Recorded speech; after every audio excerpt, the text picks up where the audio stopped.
Good afternoon and happy cold hump day. Call the Land Use Workshop, Sustainable Infrastructural Policy meeting to order.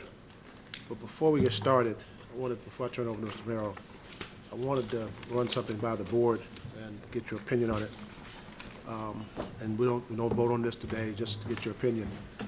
Tomorrow on the agenda, Commissioner White has put forth an item directing the county attorney's office to prepare an ordinance amending the administrative code, if appropriate, to establish the office of land use advisor under the Board of County Commissioners for the purpose of establishing the board, its legislative decision-making and due diligence as elected board members.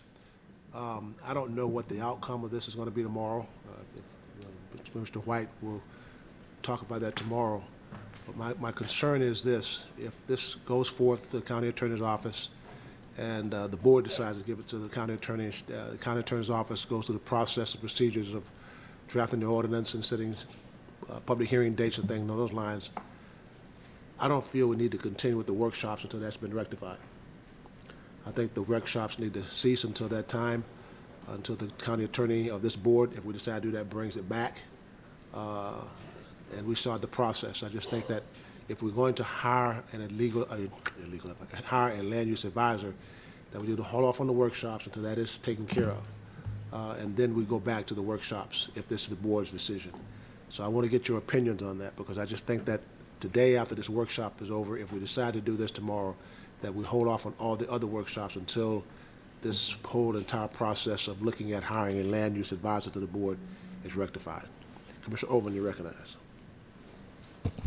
I too saw that on the agenda and didn't quite understand its intent, but what I am most concerned about relates to something else I was going to ask for us to consider. We have, over the last year, made some decisions and not made some decisions on how do we pay for the infrastructure and the growth of our county. We'll be entering into budget preparation season come June. We have a lot of decisions to make, and while we've delayed some of our thought process or our workshops and are finally making some good progress, and I like having the fact that we've had some real great conversations and a lot more working together than I've seen in a long time. What I don't want to see is that process stop. I think we're doing great work here. I think we need to celebrate the fact that we've had great conversations and a lot of consensus, some differences, but making some good progress. And to stop it at this point, I think would be difficult to get a lot of the important decisions that our citizens want us to make made by the time we reach budgetary season and the budgetary approval season and everything else that's coming along. I specifically was going to make a mention after talking with the staff that it would require studies and public hearings and adoptions on whatever fees or revenues or strategies that we put into place. All that would have to be done and would need to be done by the time we start our budgetary process to be able to give our staff clear direction on how we need to pay for our way and cover our expenses and meet the deficits that we have in our infrastructure needs. So while I appreciate the idea of waiting to make sure we know who would be our advisor on that, I'm a little concerned about the delay in the process. Okay. Any others? Any others? Okay, so I guess we can continue with the workshops, even though we decide tomorrow what we decide to do about this item that we're going to bring up tomorrow. Okay? Mr. Merrill. Yes, Commissioners, I'll just turn it over to Lucia to give you an overview of the workshop. Thank you, Commissioners. Lucia Garces, Deputy County Administrator for Infrastructure and Development. This is the third of a series of workshops that we've planned for you. They follow the structure that you've had that deals with overall arching sustainability of economics, environment, and social sustainability. And within that, we've looked at the fiscal component. Kevin Brickey gave you the overview and some of the highlights that went with that piece of it. Melissa talked about the land use component as it related to those sustainability pieces, and today we'll have an infrastructure piece. I think what's really important for us today is to continue the conversation.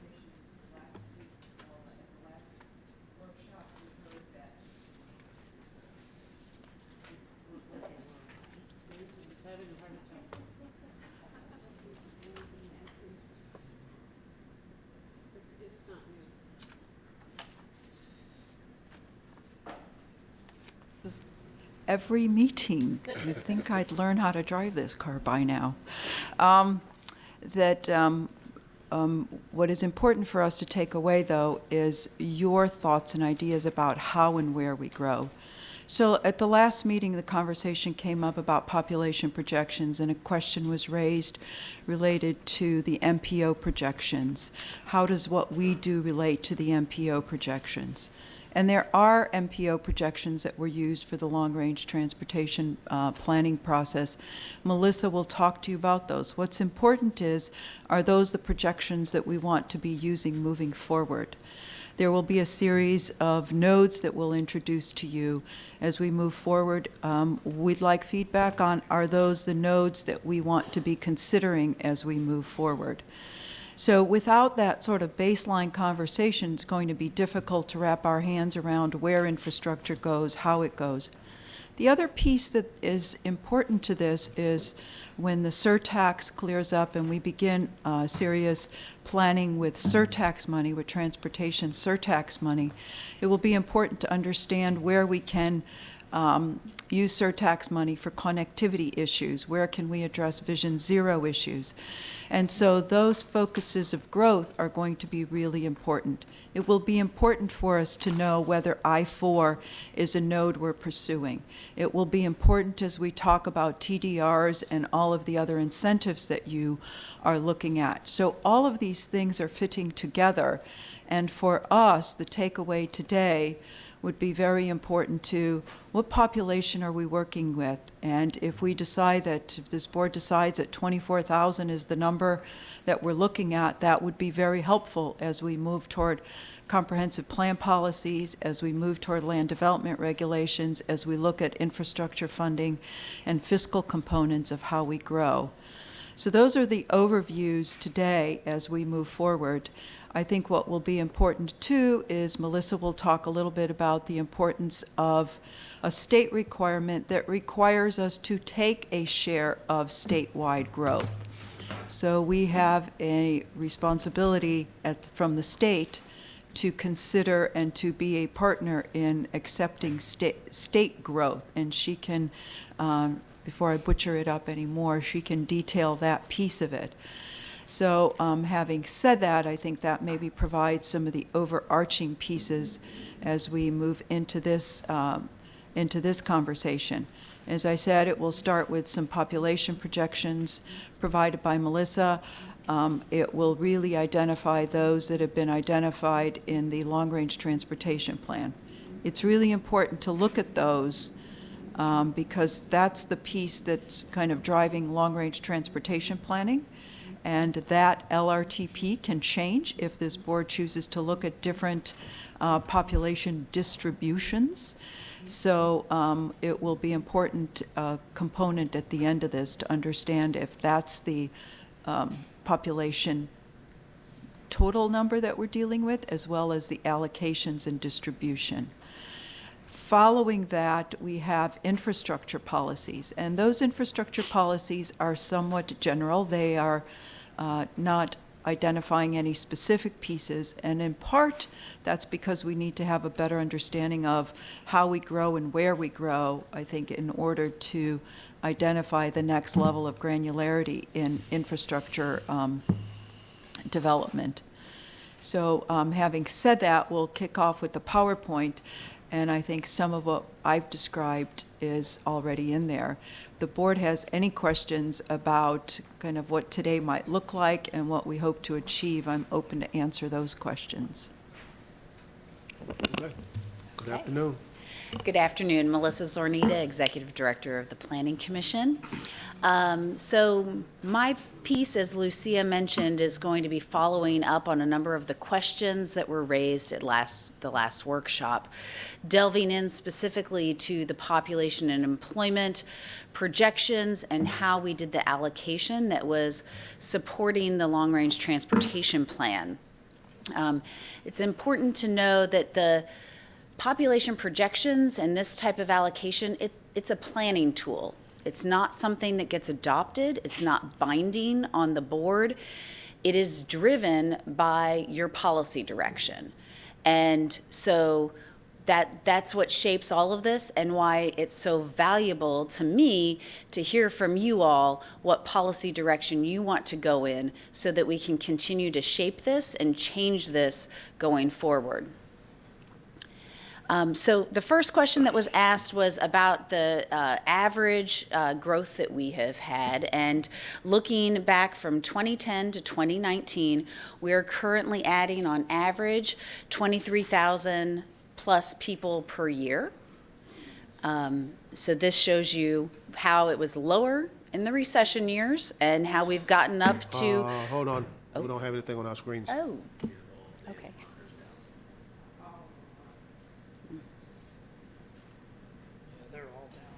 Yeah. Well, that one's up.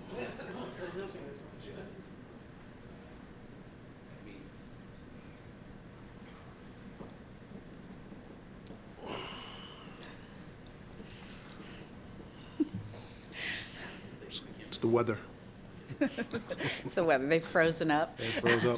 That could be. At least we don't have iguanas falling out of trees. They're selling the meat.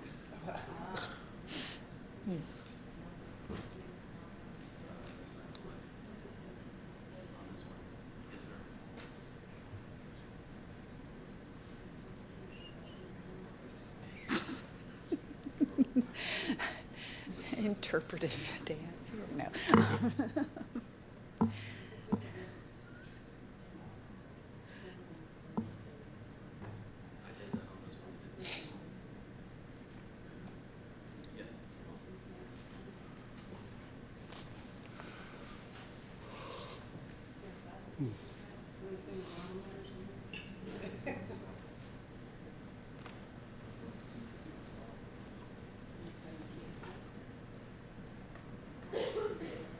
Y'all gonna sing a song for you? You singing a song? Y'all gonna sing for you? Hey, you know, it was a great song. Yeah, I can sing that. Oh my goodness. Mine came on. Because I pushed one button. You push what button? The bottom one. What button? Oh, it's inside the bottom. Inside the bottom button.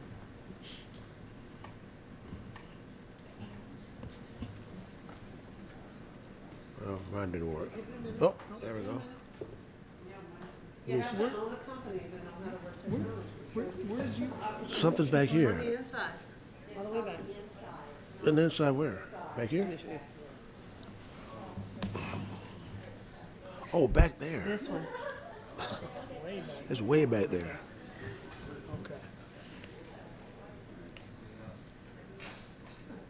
Just give it a minute. Jason. Somebody's been playing with us.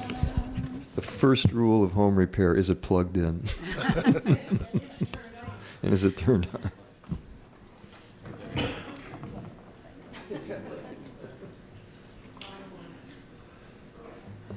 Okay, I think we're good to go, so as Commissioner Overman gets back to her seat. Okay. Commissioner Overman, there's no extra, there's no extra pay for it because it just went out again. Okay. We all good? Great. And we're gone. We're good. Okay. So again, this was talking about average population growth that we've seen since 2010, but you can see incrementally how that has gotten more since something around 10,000 population growth between 2010 and 2011 to, in this last year, 36,000 people. And this chart simply shows that in terms of distribution in the unincorporated area, and the distribution between the total unincorporated being the blue, the orange being that's inside the urban service area, and the gray outside the urban service area. So what this shows is that the gray has been pretty constant. The rural area population has been pretty constant. Where we're seeing the growth is inside the urban service area. So as Ms. Garces mentioned, there is state statute that guides the use of population projections for comprehensive plans, and that is what we lean on in our work, as well as our work on behalf of providing population projections for the MPO and the Long-Range Transportation Plan, because the Long-Range Transportation Plan has to be consistent with the local comprehensive plans. So what statute guides us is that we should be using the population estimates coming out of the Bureau of Economic and Business Research, unless we have something that is better that's generated through a professional methodology locally. We have found that the Bieber medium projection has been pretty on target for our community historically. What the statute further says is that we should be planning for at least a 10-year horizon and taking our share of the total county population. So for the unincorporated area, we look and we distribute that projection out amongst how much we think Plant City is going to grow, how much Temple Terrace is going to grow, and how much the city of Tampa is going to grow. So over the last year and a half, we've had, as we were developing the projections that were to be used by the Long-Range Transportation Plan, we had an interjurisdictional working group of staff from all 4 local governments, because this issue is multi-jurisdictional, impacts everyone. And the projections that we have do have consequences, certainly, and that's something you all need to understand and give us feedback on. This is sort of an iterative process. These projections are a tool that was used to run the models for the Long-Range Transportation Plan. If you all give us direction to change those the allocation of, and really it's mostly about how it's distributed. Is it distributed with more growth in the rural area, less growth in the rural area? More growth along I-4, less growth along I-4? Can I ask you a question? Absolutely. So what you're saying is, if this board changes those projections of where people should be, or where we're looking at where people may be, say now for a quarter, Yeah, the MPO, in other terms, pumps the brakes on the long-range transportation plan and utilize and start to look at what we may feel is the proper place that maybe the growth should be. yes. Don't you say? Yes, Okay. what we would do is we would feed that the population information back into the transportation model. That would result in maybe a different list of needs, of transportation needs. Now, this community has a lot of needs, so in my conversation with Ms. Alden, I don't know that some of the short-term needs are going to change a lot, because we know we have deficiencies in places where we need improvements. But long-term, those needs might change, whether or not we need more road improvements along I-4 parallel roads, for example, or not, might be something that would change. Okay. Using that example. Okay, so then, so we looked at our last meeting, we had some discussion about some of the trends that we've been experiencing in terms of growth. If we were to continue to follow the trend of how we've been developing, and based on that projection for 2045, we would be hitting an approximate build out of the urban service area in the cities around 2035.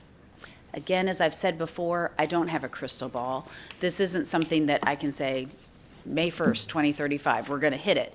But it is something that if we don't make changes from a policy direction to do something different in terms of where growth is going, how we're focusing it, that would be how we see it playing out. Absolutely. Hold on, we have Commissioner Overby recognized. You might have some questions as you go along. That's fine. Yeah, because this is a really important concept for what we're thinking of, where policy truly matters.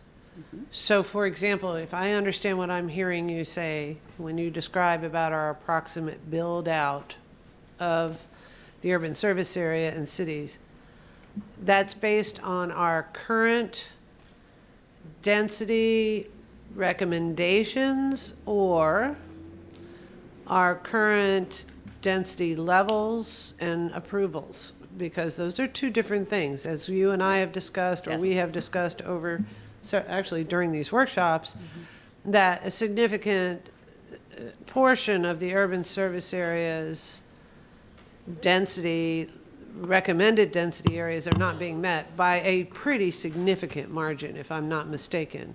Yes. So this approximate build-out is based on what we have been doing or what our policy recommends we do? Based on what we have been doing. Based on what we have been doing. Yes. So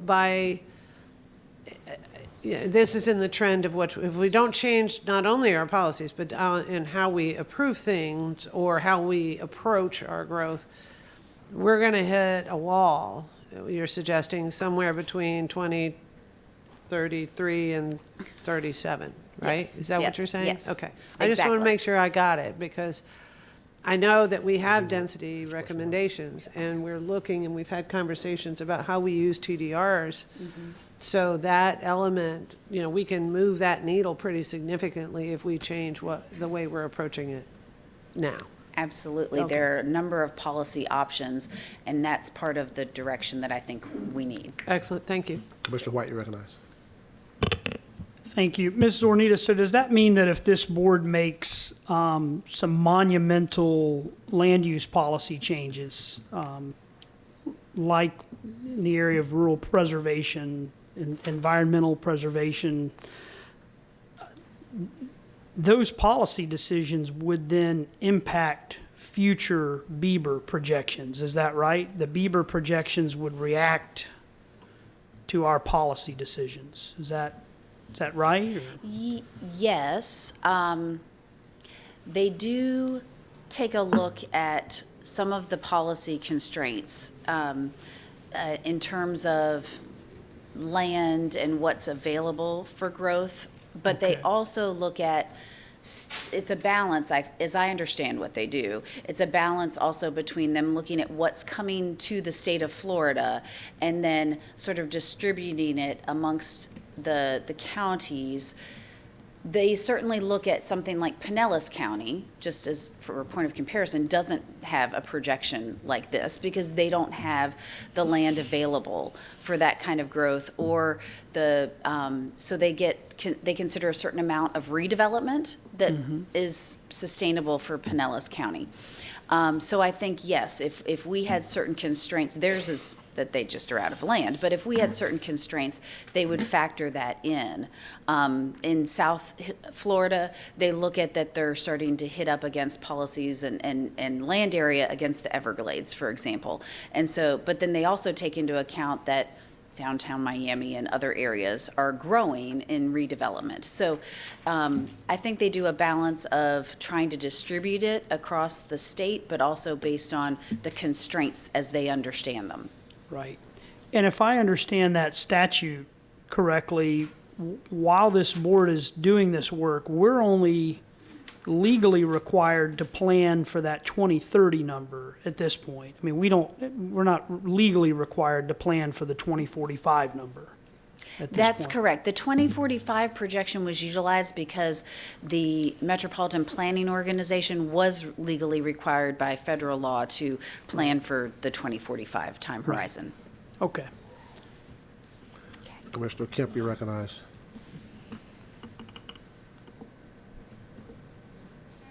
And as others have stated, in this period, if we change this direction, it can also change the Bieber numbers. I mean, it can change those numbers about projecting how this works.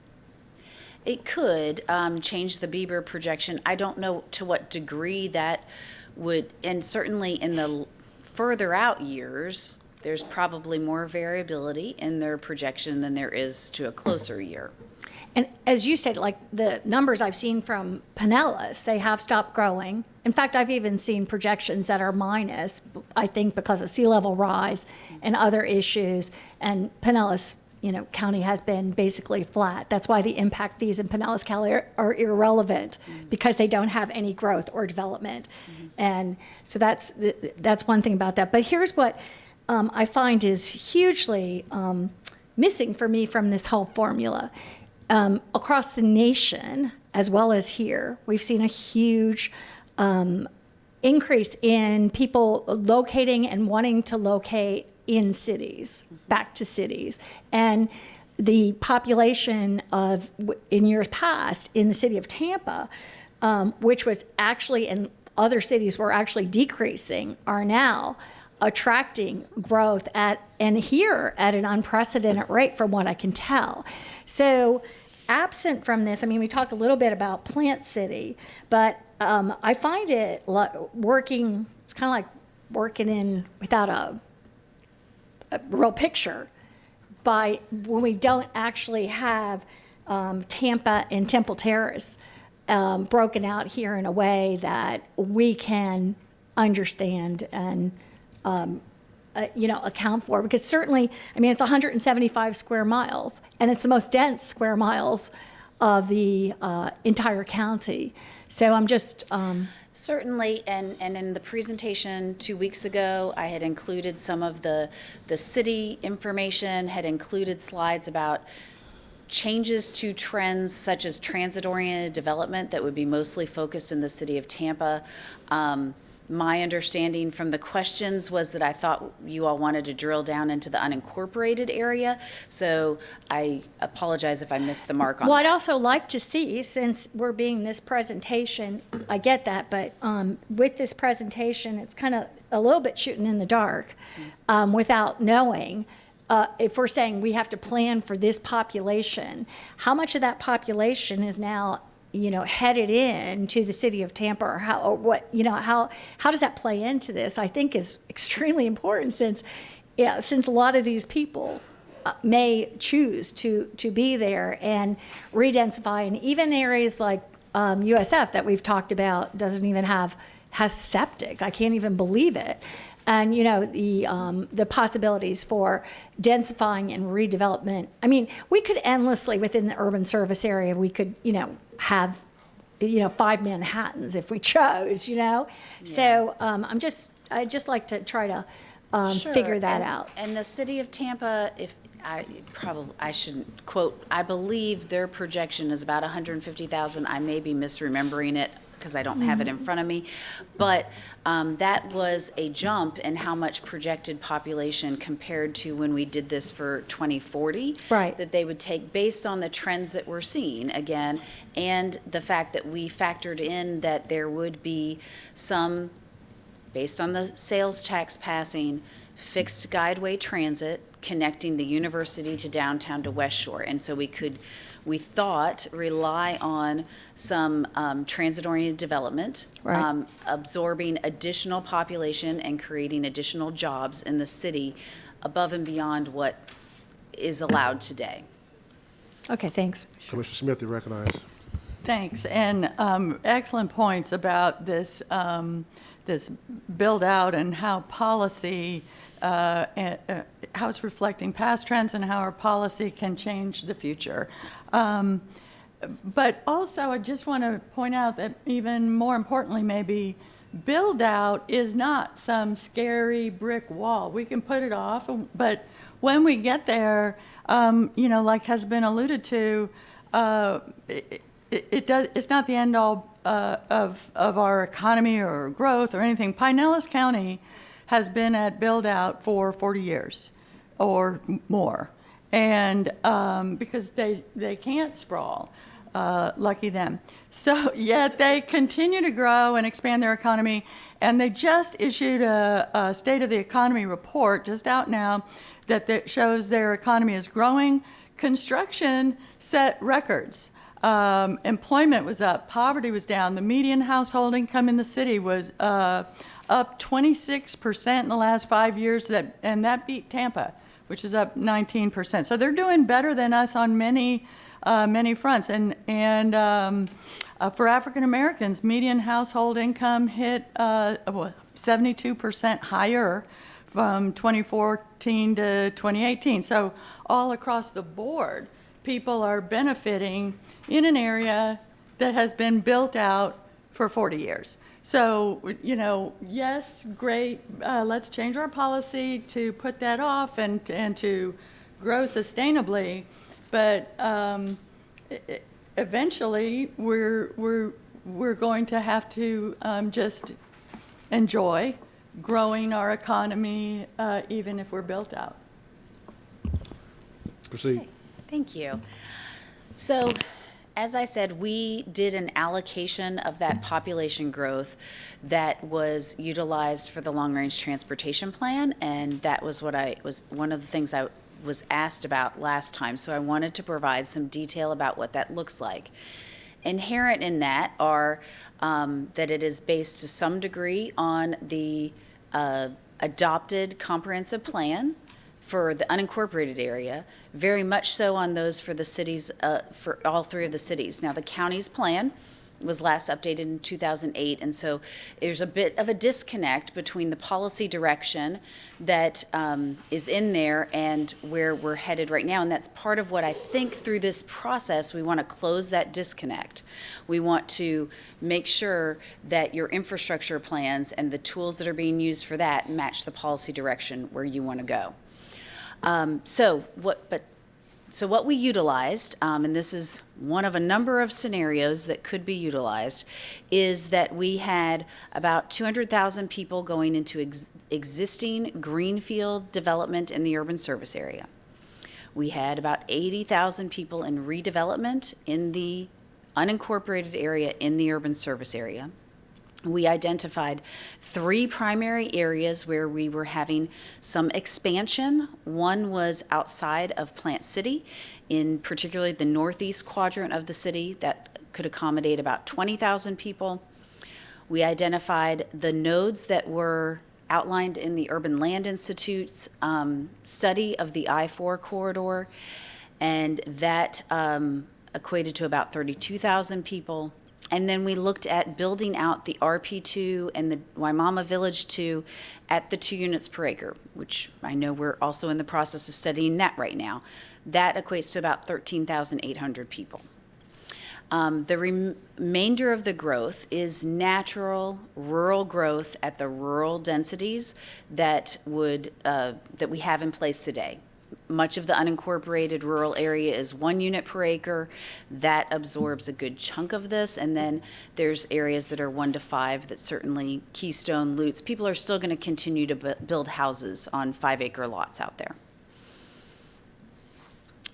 In terms of employment, we had, you can sort of see the colors are a lot lighter and harder to see on the map here, but you can see where we focused the employment growth, about 171,000 jobs grown in the unincorporated area alone.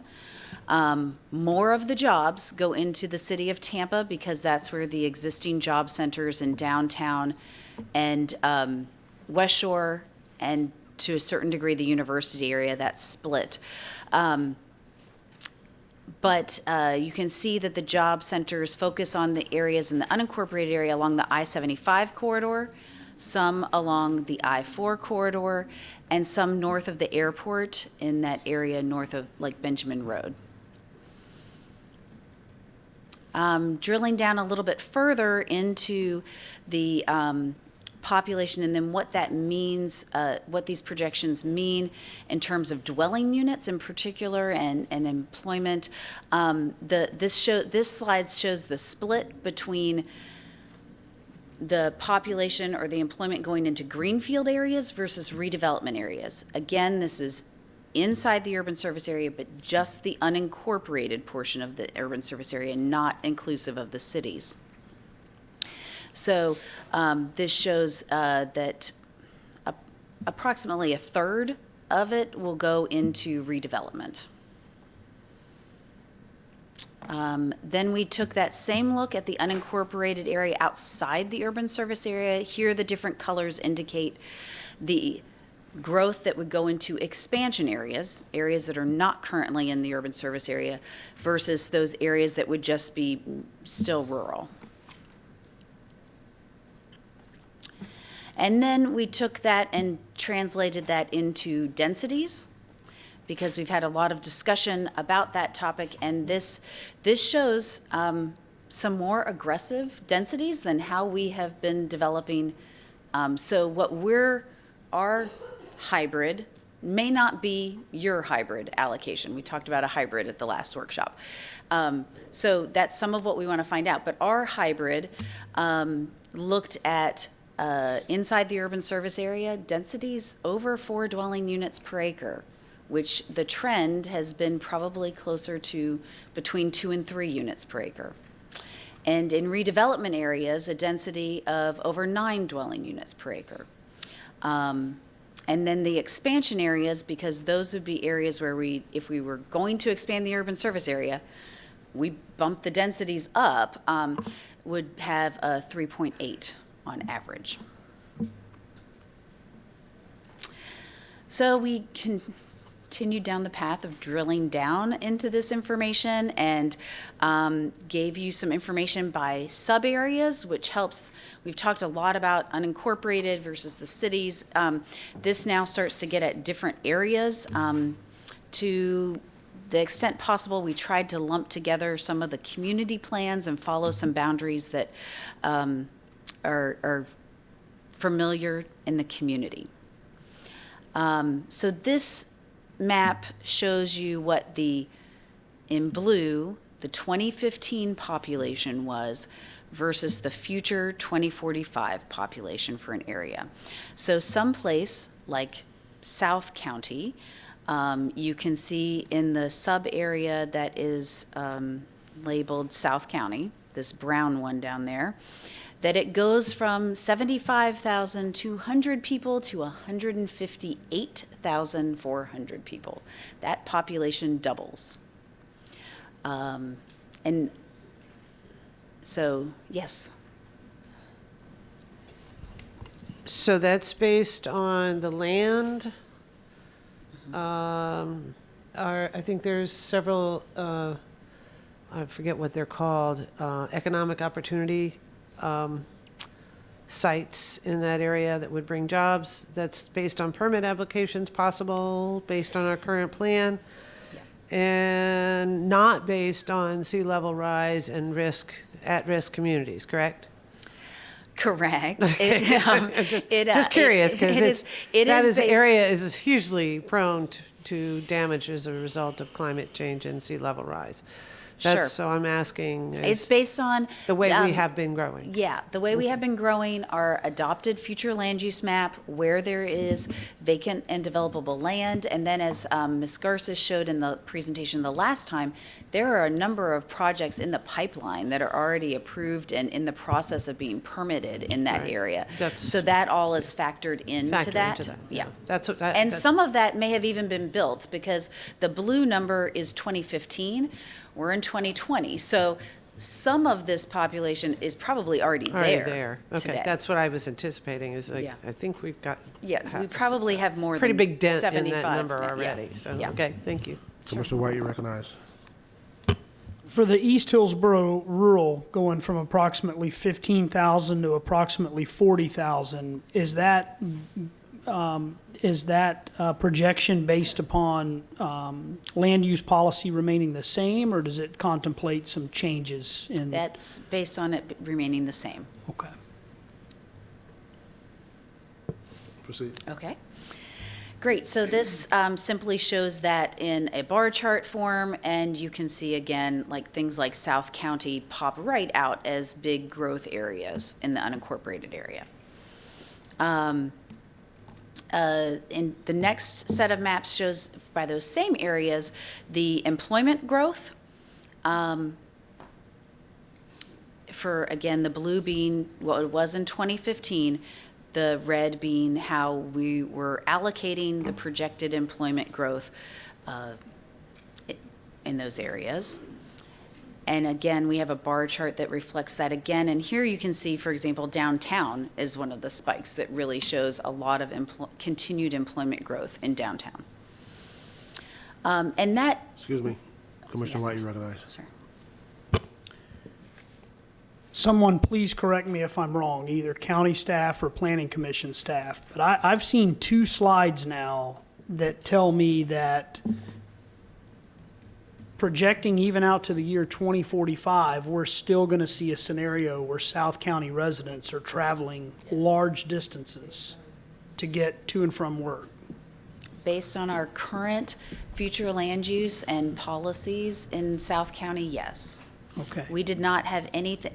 So, for example, when we did this allocation, where there was better information or more current studies, we used that. So like the Urban Land Institute work on I-4, or we did a study with the county on the Brandon area. So we used some of that, but if there had not been a more recent study or better, some reason for us to deviate from what your plan says, we did what the plan says. So that leads to a number of potential policy decisions, either get jobs down there, have less growth down there, whatever the case may be. I'm not saying close the county for business, but to reallocate the Yes. growth, the projected growth elsewhere, it would be one scenario. Again, I can't say enough about job opportunities,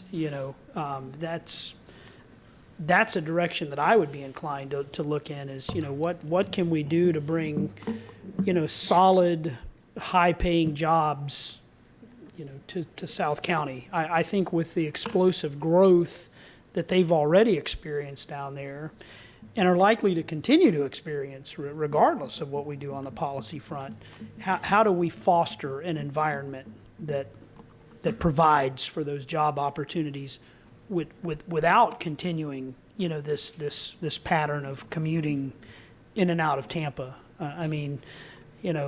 I-75, which I realize is a U.S. interstate, but it's just mind-boggling sometimes to look at the congestion on I-75 on a typical morning or afternoon. So just some thoughts. Commissioner Smith, you recognize.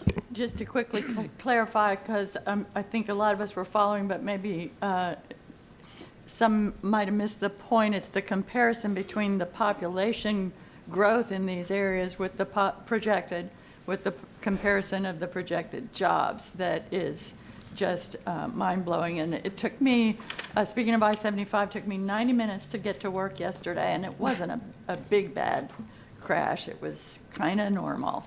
And I'm not alone traveling that, so we're really going to have to be very mindful about sustainable infrastructure and as we grow, not lowering people's quality of life.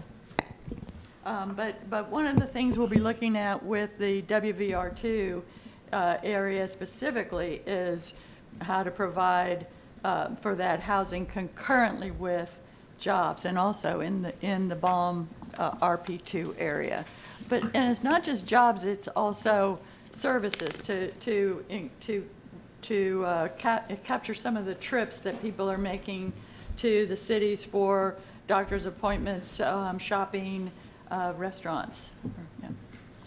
Commissioner Kemp, you recognize. Thank you. So, what you're all talking about is how we naturally grew, and that's the multi-use, mixed use kinds of things where their jobs grew with housing and living circumstances and commercial, and they all grew together kind of in a pattern until it was changed by having these monocultures of housing or jobs or whatever historically that, and now we want to travel back from that. But as you say, and thank you, I agree totally. You have to have the jobs with all these people living there. You don't want this monoculture of just people living there and driving collector roads. Just it's a nightmare scenario that we have to start moving away from.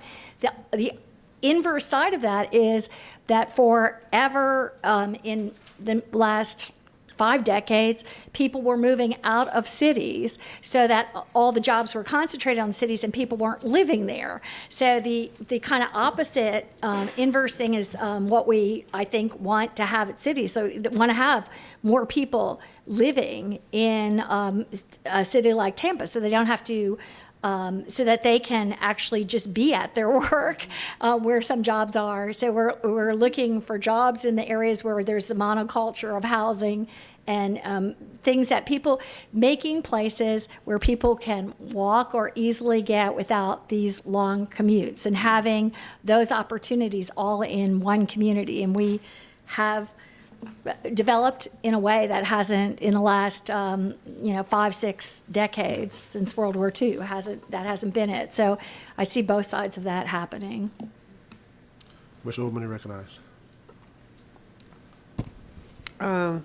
I'm really glad we're having this dialogue because it's one of those key issues that I've continued to bring up in the land use meetings about the value of having a grid and connected communities and land code that allows for a business center and then houses around it rather than a bunch of houses and then getting in the car to drive down the road to get a gallon of milk. Community building is critically part of our comprehensive plan goals, I would assume, and we have a comprehensive plan and we have community plans, but there is in our land code and in our transportation code a disconnect, and that has created a real problem.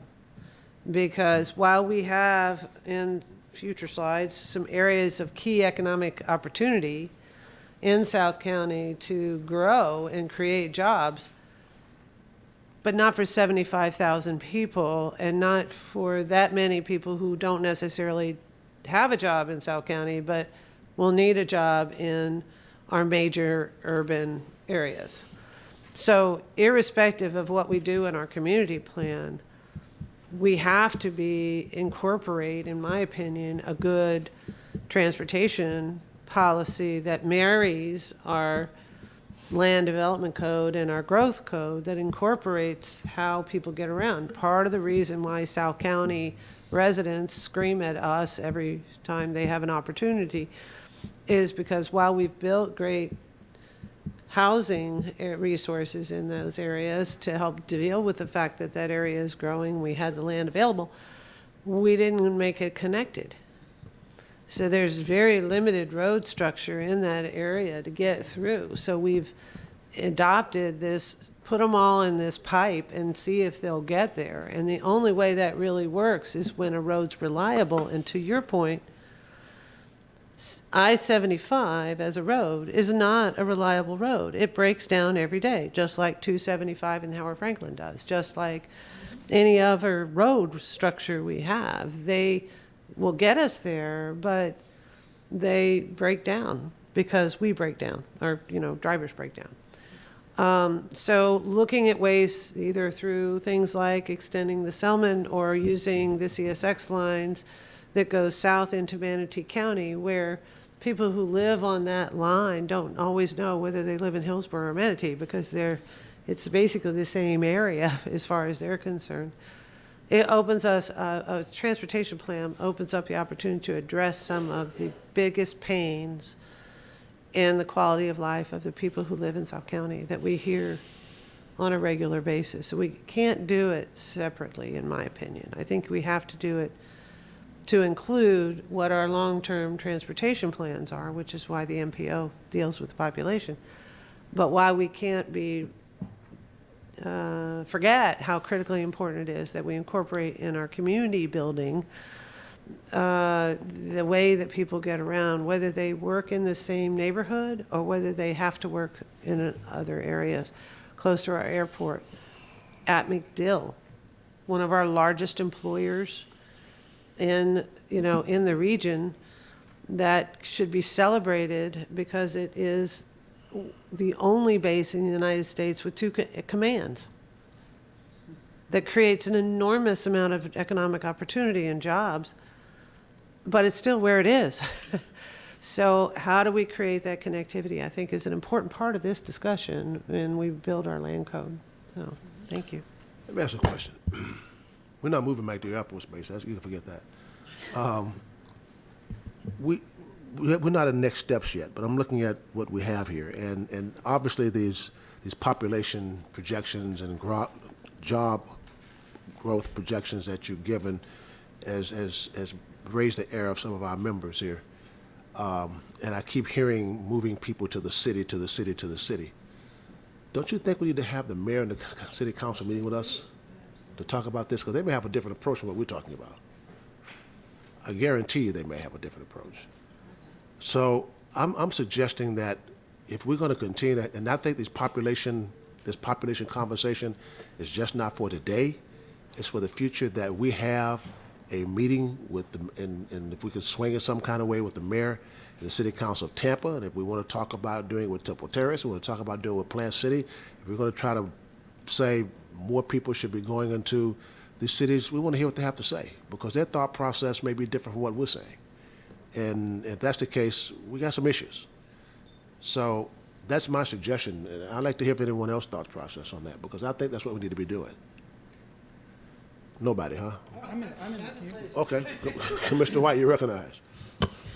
Well, I'm fine, and I mean, let's talk about the elephant in the room, which is Tampa. I mean, that's the big city in our county. I'm fine with bringing them to the table, but the numbers right here don't lie. They have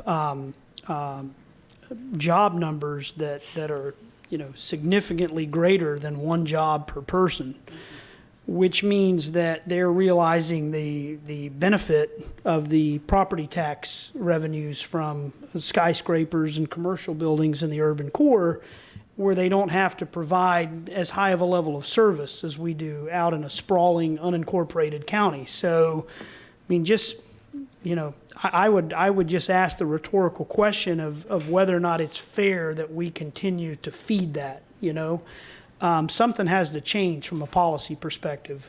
We either need to move some job centers into South County, East County, or really think about where residential population projections are allocated within this county. So bring them to the table, but, keep that in mind. Commissioner Merwin, you recognize. Thank you, Mr. Chair, and I can say honestly that, because I see the city council people a lot, they're not too keen on some of these things we're talking about here. They don't want all this growth in their backyard either. So I think we've got to be very smart about our plans. I do think we can, we've got plenty of opportunity out up to the urban service area, and actually even in some key areas outside the urban service area, like I-4. I think if we identify and we incentivize, we can actually get what you just said, Commissioner White, done. It's just that we have to get past the hard questions. Where do we want the growth to go? Are we willing to incentivize it? And what population numbers are we going to base our growth on? Because I have to say, the last 3 years, I think our growth has been higher than 24,000. Yeah. I think to even put the years of growth in this county during the recession probably skewed the numbers down a little, because I was always under the impression it was about 28 to 30,000. But I will say another thing, redevelopment is going to cost money. We have to upgrade the infrastructure, we've got to do all that. But I do think those are areas that are good to look at because they've already got stuff going on around them, and we can strategize from there. So, Commissioner Kemp, you recognize. And as I was saying before, I was just trying to incorporate what was going on in Tampa, because I think it is the elephant in the room, and we can't just plan outside like a vacuum. And I know in Seminole Heights, where I am, and Commissioner Overman, it's growing incredibly right there in this little single family, basically neighborhoods all along. The used car lots are filling up with 5-story apart, like instantly in a heartbeat. But that's not to mention what's going down at Channel Side and there, and then in the peninsula and all over the place. So that is happening at any rate. And, you know, I think that it's mostly in the narrative too, that we're not, when you see these numbers, I mean, this is like one of the fastest growing places in the US. We're like laying down things here like crazy. So any narrative that we aren't, I mean, I just think that's ridiculous. But I think we need to be smart growth. We need to be looking at how we can incorporate where people live, what services they need to go to and use, and jobs, all in the same area, whether that's in the urban service area of the county or the cities or wherever it is. We have to be looking at how we build those kinds of communities, because those are the kinds of communities that people want to live in now, and those are the kinds of communities that make it possible for people to actually move around and get to places without the misery that we've now created. Commissioner Overman, you recognize. And I think it does, I think we do need to approach it. We mentioned, thank you, Commissioner White, about the concern that the city and Commissioner Miller, that we need to bring the city to the table. I've attempted to do that sort of one-on-one with their land use and attorneys and MPO and the Planning Commission, just to sort of feel for where they are with it, or to make sure they know we're talking about these things. And to your point, Commissioner Kemp, the growth can be absorbed by the city, but not to the exclusion of requiring the city to pick up the tab. For example, we have a real serious problem with water and sewer in the university area that is actually county. And what I hear, which I would prefer not to hear, but I recognize may be the best solution, but we need to be very cognizant of that decision, is, well, the city can be able to provide the services because they have the infrastructure nearby, and it would be easier to tap into their excess or surplus if they have it. But we can't expect them to be happy about it if that's not part of their plan. So to your point, it is important that we get the cities to the table, including Plant City and Temple Terrace, because our growth impact and how we grow and how we pay for it is in partnership with our municipalities. So I think we can do that, but I do believe that at some point in time when we start looking at if some of this growth does fall into our fee structure and how we grow and how we afford it responsibly, then we also need to make sure that those that are in partnership with us in achieving this goal hear where we're going and offer us some guidance on how they want to work with us to get that done. And I've gotten the sense that they're willing to from the meetings that I've had so far. But I do think it's important that we do have those conversations and make sure that we invite them to the table in some way, shape, or form. But until we figure out what we're doing and what we want to do, I think it's important that we get a better consensus here before we start adding more to the conversation, because sometimes it can get out of control. So thanks. Okay. The last thing that I was asked to bring back was some information about minimum densities. So in the last update of the comprehensive plan in 2008, a policy was added to the future land use element calling for new residential development to meet a minimum density of 75% of the land use category inside the urban service area. That's the only place that it applies. It doesn't apply in the rural areas. So for example, in a residential 4 land use category, we would be looking for 3 units per acre in a rezoning for residential development. It only applies at the rezoning stage, and there are a number of criteria to allow for applicants and the board to do something less than the minimum density.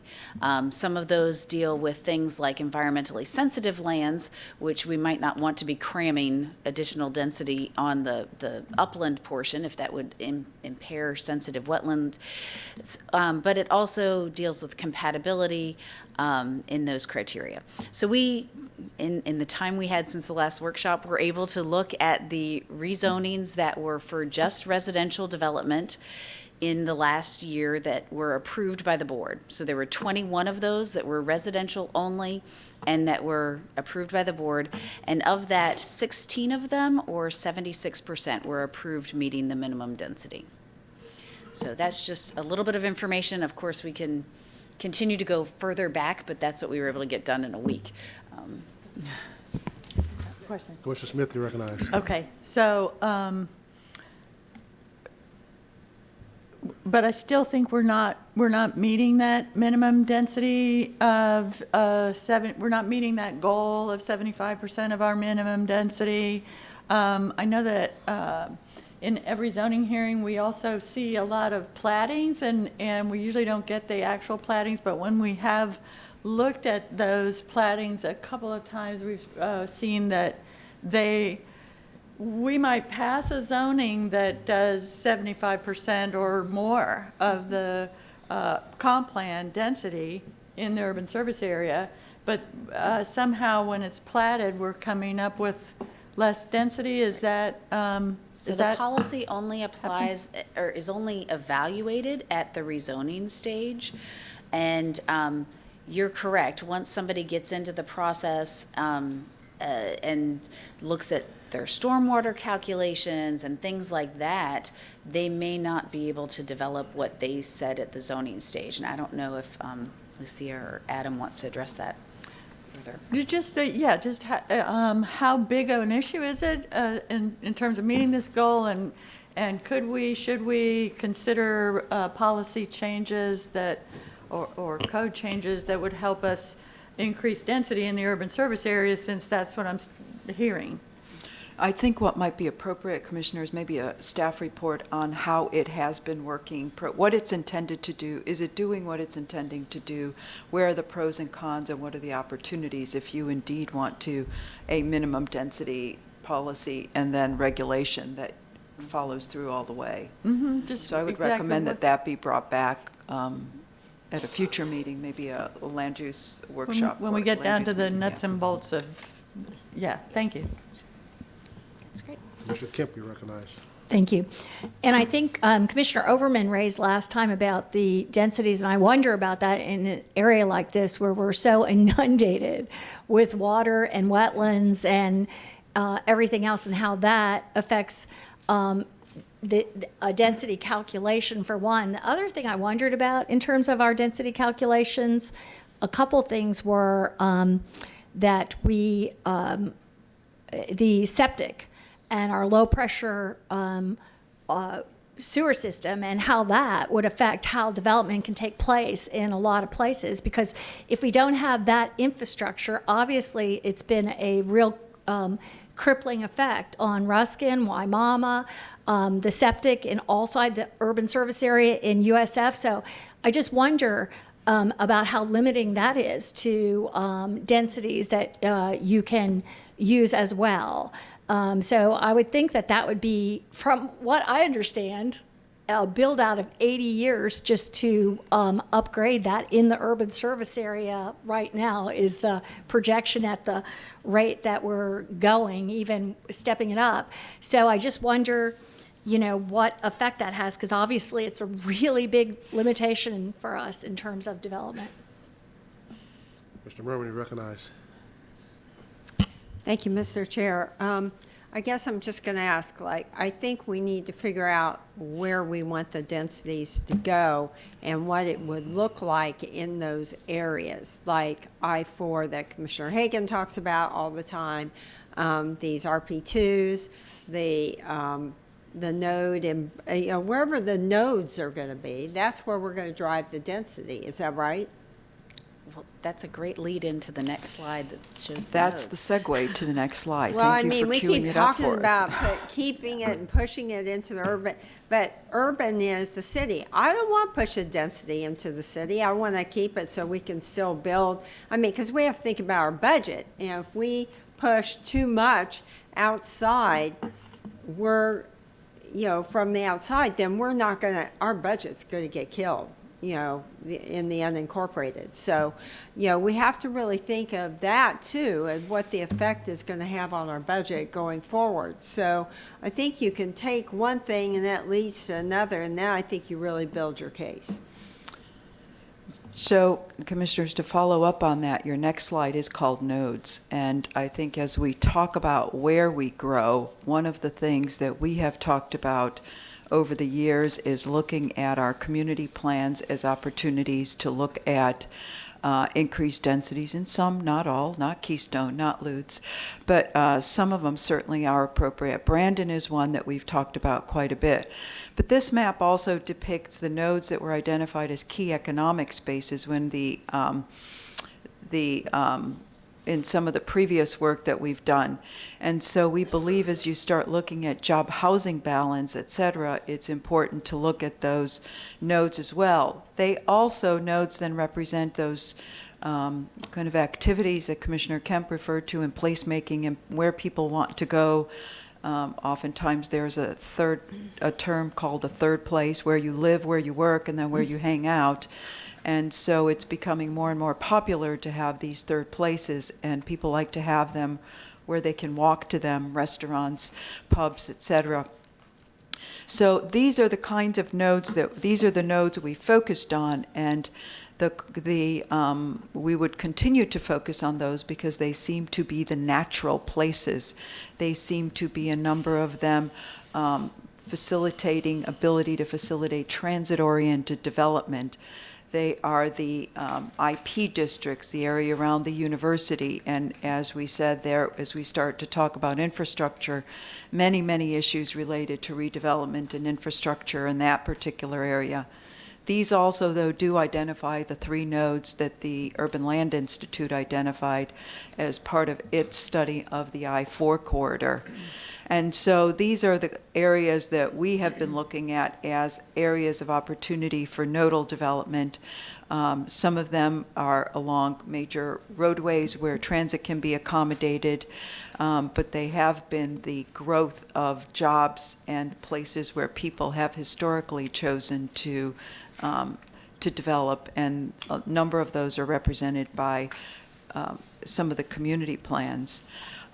Thank you, Melissa. So the what we heard part, again, reiterating some of the things, bringing back and really starting to shape conversations of what we heard, because a number of these issues continue to come up, and specifically out of the last conversation that we had, the environmental, economic, and social sustainability. I think what's important is the what we heard, but what I'd like to go to is in some conversations with commissioners, there was a question earlier about the economic sustainability, the encourage the density inside the urban service area, encourage population growth. And I think we start bridging now, crossing the conversation to not the what we want to encourage, but how do we do it? How do we move the needle to begin to create population centers and near job growth? How do we start to minimize those traffic and transportation issues where mobility becomes integrated in how people live? So those are some of the key pieces that I think come out of that. And then in the going to the environmental sustainability as it relates to infrastructure and the approaches and examples, I think what these, and again, as Melissa mentioned last time as we talked about land use and some of these sustainability issues, is they cross over. So when we talk about limiting septic tanks for environmental purposes to ensure that we can provide for especially vulnerable populations, ensure that they are not susceptible in the event of storms. We're also talking about septic tanks that have a benefit for redevelopment, and so they show up in the economic component of sustainability. They show up in the social component of sustainability, so they begin to bleed across, but we've tried to kind of configure them to the extent possible in those categories. It is also, I think, important to understand that any of these infrastructure ones have a major fiscal component. So then they loop back to some of the conversations that you've had with Kevin Brickey about cost of growth and conversations that you've had about growth paying for itself. And so infrastructure bleeds in and out of all of those, and it can't be easily isolated. We've identified what we think some of the key ones are for you. The integrity of environmental resources as it relates to the environment, looking for alternatives that are more like low-impact development, even maybe looking at stormwater and regional development so that we begin to limit the impact of infrastructure and begin to look at a partnership between infrastructure and the environment. Of course, the septic tanks you've raised a number of times, and we believe that's important, as I said, for a number of reasons. But also mitigating hazards of land development and public facilities, bringing that together, and that really is a resiliency conversation of making sure that particularly coastal high hazard areas, somebody raised this earlier, we begin to understand the impact of infrastructure in those areas. And really, as we develop more in mixed-use town centers, we begin to offer opportunities for protecting environmental lands. And then one that we've heard is ensuring that infrastructure investments also protect the environment and particularly wildlife corridors, and so that we are respectful of the wildlife and the environment as we develop infrastructure improvements. The next slide merely represents the septic tank conversion conversation that we've had. And again, a number of you have raised the issue that a lot of septic tanks exist within the urban service area. And so for environmental and economic reasons, there is great benefit to looking at opportunities. And George has brought some of this material forward before, and continuing to look at the program of how do we begin that conversion from septic tanks. Certainly, the septic tanks within environmentally sensitive areas are a highest priority, and that's why we've listed them in this section, making sure that we begin to, that we're not compromising any of the environmental features along riverines, et cetera. And we can provide these maps for you in larger form too, as well as look at them. I will ask George to go over the scoring because I think that may be the best way, and came out of a major consultants report that was done to look at we have a lot of septic tanks. By the way, the stormwater, the conversation on water and wastewater rates does impact this. So as we talk about fiscal impacts, there is a component of water wastewater rates that deals with the ability to begin removing septic tanks and also addressing the low pressure system in Ruskin and Waimama. But I would ask George to talk about the scoring if he could. Good afternoon, Commissioners. George Cassidy, Public Utilities. So about a year and a half ago, we commissioned a consultant to take a look at all of the septic tank systems that we have in the county, in the unincorporated portions of the county, and within the urban service area. And so, as you might imagine, before public services were available 50, 60 years ago, and maybe even a little bit longer, certain communities developed where they had to rely on either a private well and septic as a way to provide services for that residence. So we've gone in and we've looked at all of those septic tank communities across the urban service area. We identified about 120 of them, which represents, I'm going to forget the number, but it's approaching 26,000 homes and some smaller commercial businesses that are on septic tanks. So there was a pretty rigorous process that our consultant and working with our planning group looked at in terms of grading these communities. Which one would go first? What's the highest priority? And so we took a look at some basics. So how far were the communities away from our infrastructure? So that was a scoring point. How close was it to where our system is? Second was, what's the vulnerability of the particular community? Was there a flooding potential? And certainly flooding for a septic tank community is a bad thing because you're mixing household wastewater then with your stormwater. Not a good thing. So we looked at proximity to our infrastructure, what were the possibilities of flooding, other environmental impacts, were the communities next to an impaired water body. And so they've listed, there's probably about a dozen criteria that had ranking and scoring associated with that. So I believe we've provided this report to you previously, and if you need it, we'll be happy to forward it again along with these maps.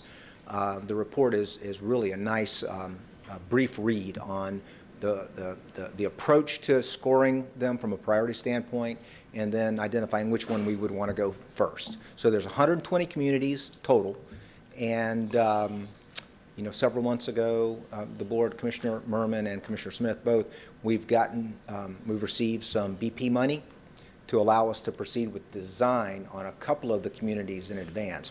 One of them being the Gibsonton area, which is also identified in this program as a high priority. We're just going to go ahead and seed the design up front. And certainly Commissioner Smith provided money for us to begin the design phase on the LPSS conversion. So again, if you'd like that report, we'll be happy to send it back to you along with these maps, key-coded maps. So the legend on that scoring, I believe, is the total scoring. So the green represents, I'm going to get this wrong. I'm going to get back with you on the scoring itself, which is the higher priority, 0 to 1. Yeah. It may be counterintuitive. Lower the scores, the higher the priority, possibly. I'll go back and confirm that. It's great. Come through. Go ahead. The scoring would be helpful, but there's a different color coding for the two different slides, so that's why I was trying to get it straight. One side has purple, the others doesn't. That did not transpose well. So when you get the maps themselves, they are Okay. consistent. Okay, thank you very much. Commissioner Kemp, did you want to bring up Thank you. Yeah, I had a couple questions. Just the blow up on this side, I'm confused. What is that a blow up of? What is that? What are the roadways that I'm looking at there? You're looking at 75 as that major north-south corridor, and I believe, I can't. Is it D, George? Would that be D on the left? The east-west is Brandon Boulevard, and then the north-south is I-75. So you would be looking at Brandon. And I mean, I think we really have to spend a little more time too, and this is probably not the time to do it, but on the budgeting for this, because the set aside that we gave, I think it was 43 cents a month in the for the low pressure sewer system, and maybe like $1.43 or something for the septic. But so is that in a separate set aside account that can be dedicated just to those issues? I'm just curious. So at present, we're not able to set aside anything right now because we are still looking at being able to have the complete funding ability to do all this work. Going back to our various workshops and our rate discussions, we've got 2 years of a 6-year program that's been approved. We've not begun any of this because we're lacking those final 4 years. So this has all been just in discussion and preparation. So when we do launch the program, it's not a separate account. It comes into our operating fund and our CIP fund.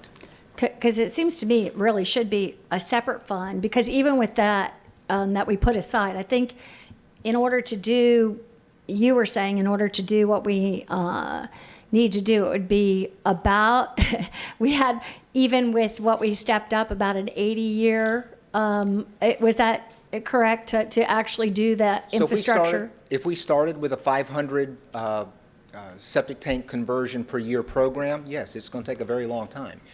We've not engaged in this kind of program before, so we Right. wanted to start it with something. And if it's successful for the first couple of years, we can take another look at accelerating that. Yes, ma'am. And that's not to criticize, but just to recognize the magnitude of the issue and the costs and It's a what we're large looking number. at, and, you Yes, know, ma'am. so, okay. Commissioners, on the environmental sustainability, I think the one point I would like to make is that there is a really significant initiative by Planning Commission staff, as well as our water, wastewater, and our stormwater staff, to think about, from a sustainability perspective, water as one system. So stormwater eventually becomes our potable water, and the cycle of the water, I think, is the piece that is kind of a new paradigm of how we look at water. And I believe that's a really important point to underscore as we think about sustainability, because they're not separate systems. I think going down and breaking silos, they're not, I mean, it's one big system. And so at some point, we'd like to bring back the work that's been done in thinking about water as a single system and thinking about how we manage it, from the stormwater that comes to the water that we drink and everything in between. So our folks are really on a cutting edge as it deals with those issues. I'm going to move to the economic sustainability slide, if we could. And on that, what I'd like to just, for economic and social, what I think is really important is we start to think about infrastructure not as pipes and concrete, but we really start thinking about it as part of community building. And so that's why the nodal conversation is so important. That's why it's important when the surtax comes back to think about how we program our dollars for transportation to build communities and not just to build roads or sidewalks, because they all contribute to placemaking. So as we think about these next couple of slides on economic sustainability and social sustainability, and even the environmental one, infrastructure really is about community building. So we believe that it's important then to target the infrastructure investment to the nodes that we talked about. It doesn't mean that other areas in between, the corridors that connect them, aren't included, but we begin to think about this differently. I think also the operational intersection improvements with cross-operational, that's really creating connectivity at micro and macro levels that begins to create job centers and housing and linking those together. And this actually was coming up in the earlier conversation, that the multimodal transportation, how far people go to work. It matters to us from a cost perspective of how far people are traveling to work, because that is, if we can take those trips off the road, if we can minimize those trips, we make a huge impact in the infrastructure investments that we have to make in transportation. And so the job housing balance becomes a really important component to recognizing the investment that needs to be made and being able to reduce how much we have to build to make people travel. It goes to the earlier conversation about all the people from South County traveling to Tampa. If there are other job centers, if there are opportunities for people to work in South County, that has a global benefit to all of us. And then this last notion of place-based or impact-based approaches to infrastructure is not all infrastructure fits all solutions. So, sometimes you need a hammer, sometimes you need a screwdriver, sometimes you need a saw. But an infrastructure solution for redevelopment may require an investment into vaulting, stormwater. That's different than what you might want in a more greenfield development where you can capture opportunities for looking something like a regional stormwater solution. So it's that a little bit of tweak in how we look at things to think about delivering differently, but delivering to be compatible with the places that we're trying to build. And I think in this slide, really the next slide is the I-4 corridor. And what's important here is in the I-4, in the ULI study, it wasn't identified as a swath or a long, it was identified with very specific nodes. The one on the east being the McIntosh one, and the one in the middle being along Mango, and then the one on the furthest to the west is the airport one, each one being a little different, but each one representing an opportunity for job housing balance, each one representing an opportunity for reducing trips. The one in the McIntosh on the east one really capturing on some of the infrastructure investments that have been made to accommodate Strawberry Crest and some of the developments that are coming up. So water, wastewater is already in that general area. It is then reasonable to look at that as a next step for how we grow. This again would require thoughtful, deliberate planning of these areas, understanding infrastructure investment costs, understanding the balance, and really this is the opportunity where we can shape the kinds of communities with the kinds of goals and objectives that you have been discussing. Moving to the social sustainability one, again, under the guise of building communities, talking about this is where... Hold on. Commissioner Smith, you recognize. Thank you. Sorry, I had a hard, no, it's me. I had a hard time pushing my button. It's contagious now. While you're talking about those nodes on the I-4 corridor, kind of getting back to nodes and building on the discussion of focus, where we can focus growth, it's not just a matter of in Tampa or out in Waimama or Balm. I mean, we have a very, very large county, and we've done a lot of work on some planning for some areas outside the cities, but in the Brandon area, the Brandon Town Center for the idea of redevelopment there, as well as the university area. And I'm just wondering if we're, kind of already heading on those paths, if it would be a good idea to be bringing those areas back and talk about redeveloping and focusing some in places where we could increase density, do walkable, bikeable town centers with transit-oriented development like we're dreaming of, as a kind of also an example to some places to show that in some of the other nodes, look, we don't have to be afraid of this if we do it right. And so if I don't know if that would be a good starting place for bringing back a couple of examples of how we can actually concentrate density and still do some of the transit-oriented development, incorporating the ideas that we've been talking about. And I think Brandon is a good one because Brandon was the first time we started with understanding the market, because where we know we've made mistakes in the past is we thought we could regulate redevelopment without understanding the dynamics of the market. We thought we could do it with an overlay district, but if there wasn't an interest, if there wasn't a market, it wasn't going to happen. Brandon started with a real estate market analysis that was done by the Planning Commission that we then built on together to look at what might make some sense there, which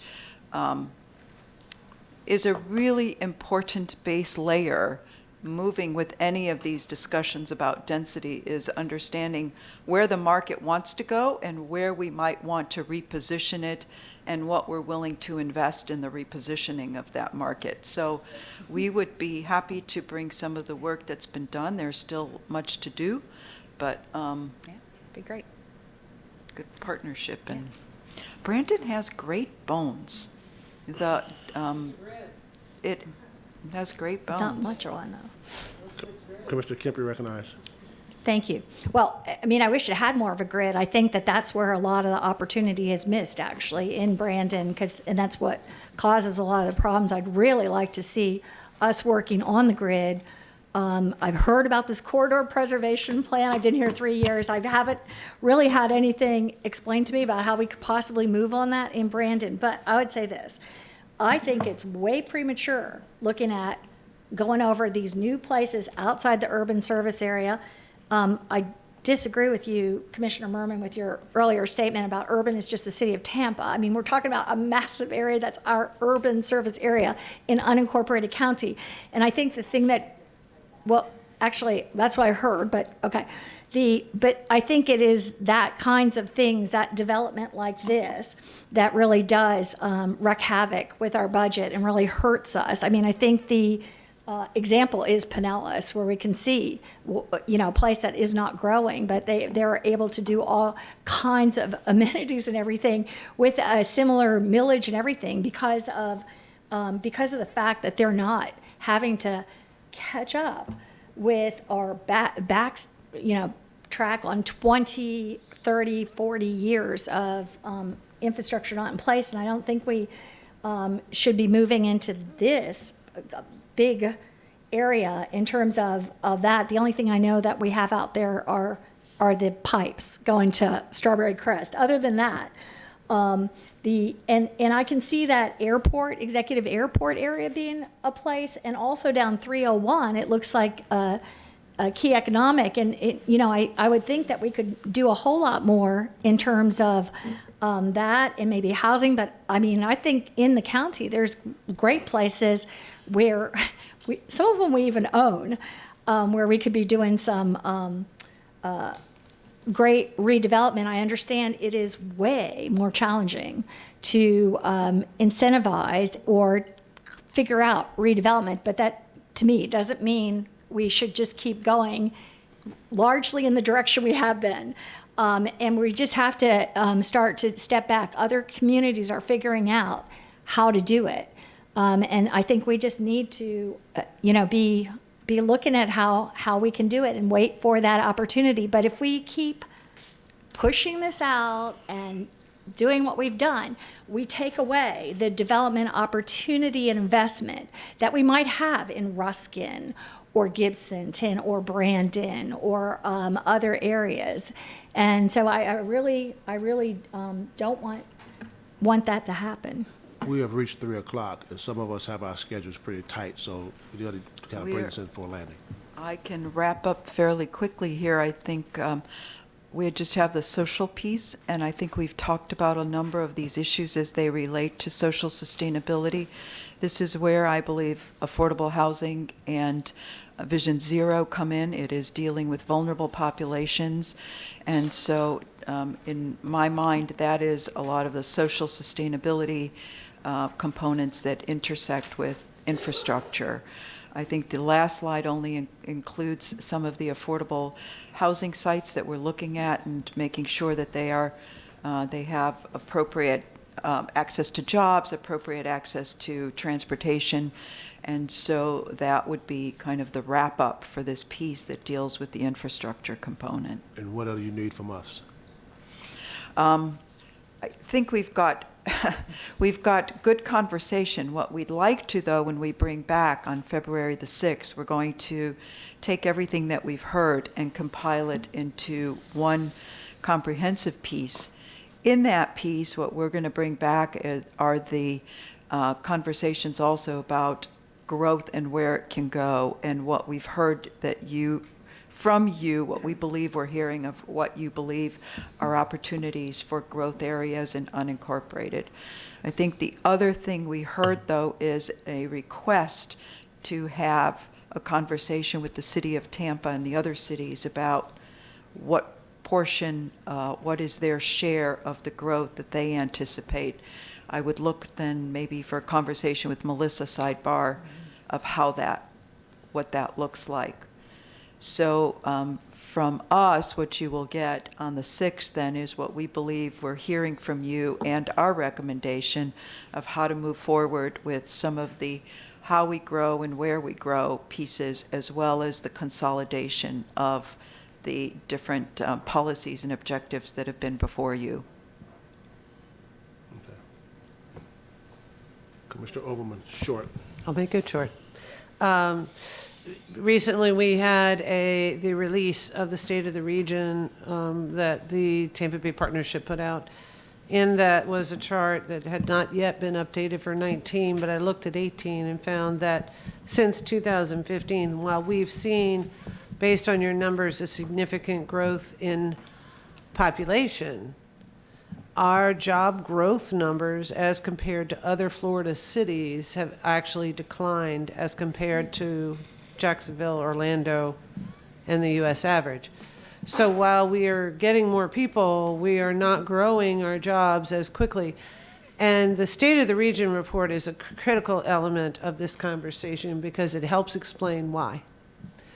So I will be bringing to the February 5th meeting, I'm requesting them to come do a presentation on that they previously had done to the general public with eye on Hillsborough as much as possible so that we can look at the analysis of where we are, how we're comparing, and what our economic competitiveness is, so that we can focus on what those things are in our growth plan that need to be incorporated to make sure we move forward. Otherwise, our population growth numbers will be in error because we'll stop being attractive to job seekers, and the social problems that come along with that are too expensive for us to even pay for. So, thank you. Commissioner Merman, you recognize. Very, very quick. Okay, so we're back. This is the third meeting, workshop, and I ask at the end, what are the important decision points you need for us to say yes or no?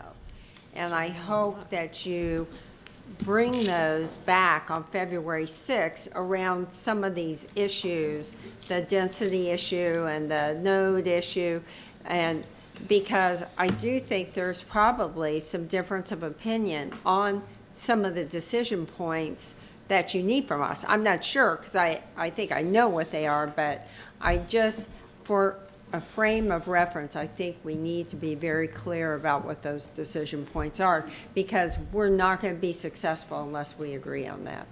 And we will do that for the next meeting. I think that comprehensive piece will be the key component for landing that.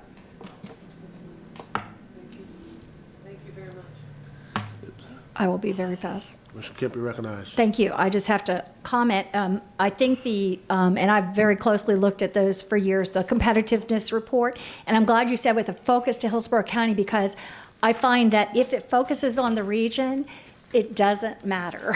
I think we should only have Hillsborough County stats presented, because I can tell you it's extraordinarily different in other places right around us in all kinds of economic factors. So if it's not limited to Hillsborough County, I find it not to be very useful. Anything else? Anything else? Thank you for your time. We'll adjourn.